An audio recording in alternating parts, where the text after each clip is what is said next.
The Tomb Raider franchise is one that you've most likely come across at some point, with its iconic heroine Lara Croft and a whopping 19 games currently produced in the last 24 years. However, one of those games nearly spelt the end of the Tomb Raider franchise. Today, we're going to take a look at 2003, one of Tomb Raider's worst years as a franchise. What happened and what were the consequences afterwards?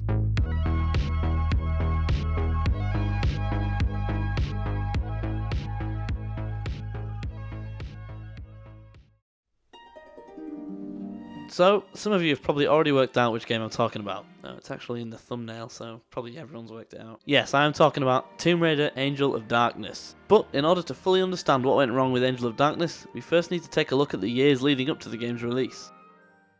It started out in October of 1996 with the release of Tomb Raider for the PS1. This game was incredibly successful, selling 143,000 copies in the first 3 months, which back then made it the highest selling game in America for that period. The development team at Core Design quickly realised their success, as did their publishers EIDOS Interactive, who made the decision that they should develop and release a Tomb Raider game every single year. And so, with the release of Tomb Raider 2, 3 and The Last Revelation in the years 97, 98 and 99 respectively, this may sound like a success. However, while they were meeting their publishers' demands, the fans weren't so impressed.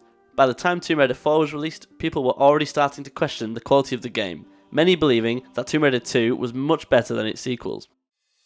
However, everything changed in the year 2000, with the announcement of the PlayStation 2. Core were well into the development of Tomb Raider Chronicles when EIDOS came to them with another request. They now wanted another Tomb Raider sequel to be ready for the release of the PS2, which was set to be released in October of 2000. The Core development team had to split, one team working on Chronicles, while the other team worked on Angel of Darkness simultaneously. So, Tomb Raider Chronicles was released in November of 2000. Angel of Darkness, June 2003. At least with such a long development time, it was a revolutionary game, right?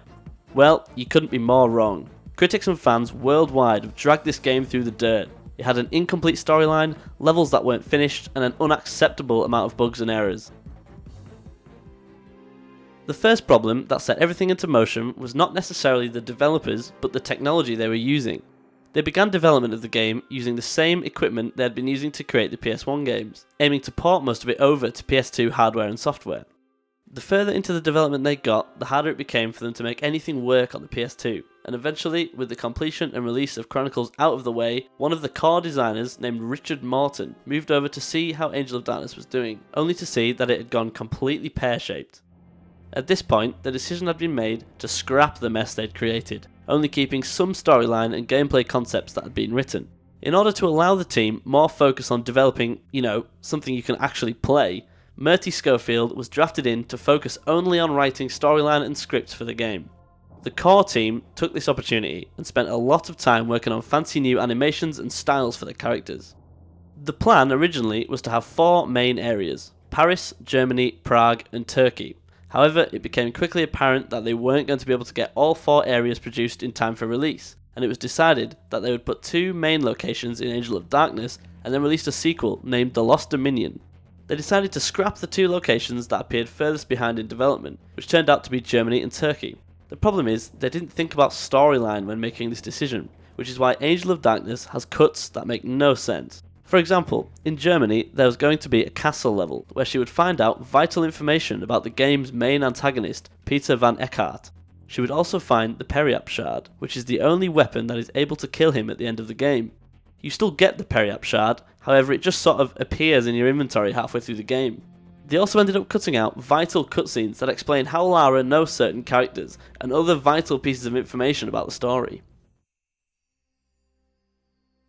Now, this game was actually one of the first games I ever played, using my dad's PS2 back when I was a kid. At the time, I had more fun creating a single save file halfway through a swan dive off the top of the Tomb of Ancients than I did trying to follow the story and understand what I was doing. I actively chose to softlock the game as I found it more fun than beating it.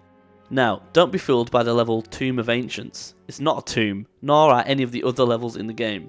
Somehow, the developers of Tomb Raider had figured out that Tomb Raider fans were bored of tombs. Instead, you get to explore an apartment block, an apartment in a different apartment block, which you also get to explore, a graveyard, a cafe, a storm drain, and if you've played the game, you surely can't forget the Serpent Rouge nightclub.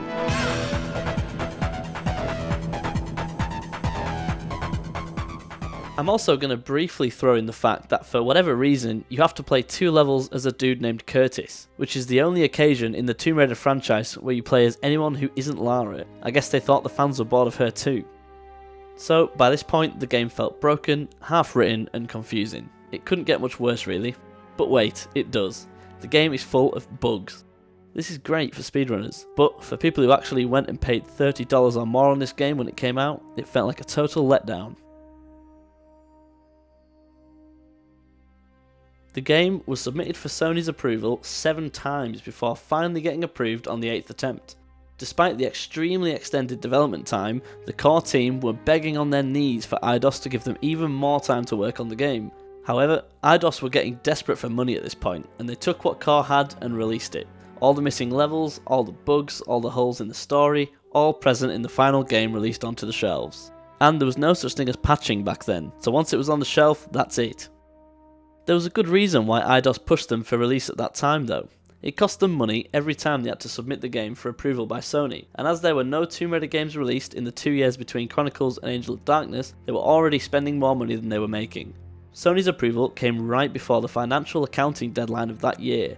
Had Sony declined it one more time than they did, EIDOS would have had a high chance of going bankrupt, which would most likely see the end of the Tomb Raider series there and then.